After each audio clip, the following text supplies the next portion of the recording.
10 বছরে খুলনার ময়ূর নদী রক্ষা ও দূষণমুক্ত করতে খরচ করা হয়েছে 15 কোটি টাকারও বেশি। বিএনপি ও আওয়ামী লীগের নির্বাচিত মেয়ররা এই টাকা ব্যয় দেখালেও ফলাফল শূন্য।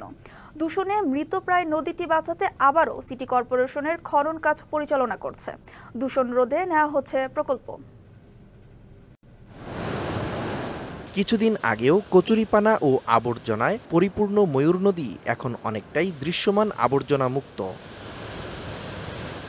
নদীটি রক্ষা ও দূষণমুক্ত করতে 2022 সালে 7,59,00,000 টাকা ব্যয়ে খনন করিয়েছিলেন আওয়ামী লীগের মেয়র তালুকদার আব্দুল খালেক। তবে এটি এই নদী উদ্ধারে প্রথম উদ্যোগ নয়। এর আগেও 2015-2016 সালে বিএনপি থেকে নির্বাচিত মেয়র মনিরুজ্জামান মনিরের সময়েও 6,63,00,000 টাকা ব্যয়ে করা হয় খনন কাজ।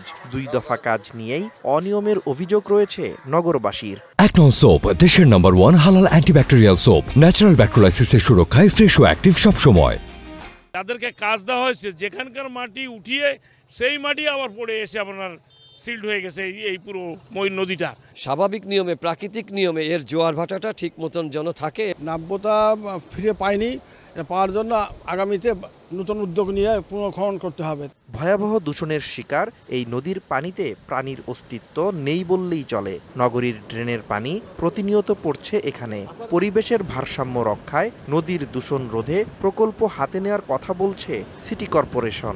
এই যে দূষণগুলো হয় এবং স্বাভাবিকভাবে প্রতিটা ড্রেন থেকে যে আউটলেটগুলো সরাসরি ময়ূরে আসে, নদীটা সবসময় যাতে পরিশুদ্ধ থাকে পানিটা, তার জন্য একটা প্রজেক্ট হাতে নেওয়া হচ্ছে। খনন কাজের উদ্বোধন করে সিটি কর্পোরেশনের প্রশাসক জানালেন, নদীর স্বাভাবিকতা ফিরিয়ে আনতে পানি উন্নয়ন বোর্ড সহ অন্যান্য অংশীজনদের সম্পৃক্ত করা হচ্ছে।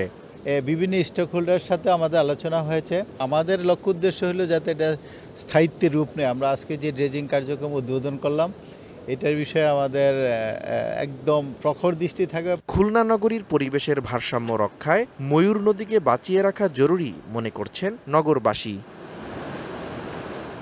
DBC news desk.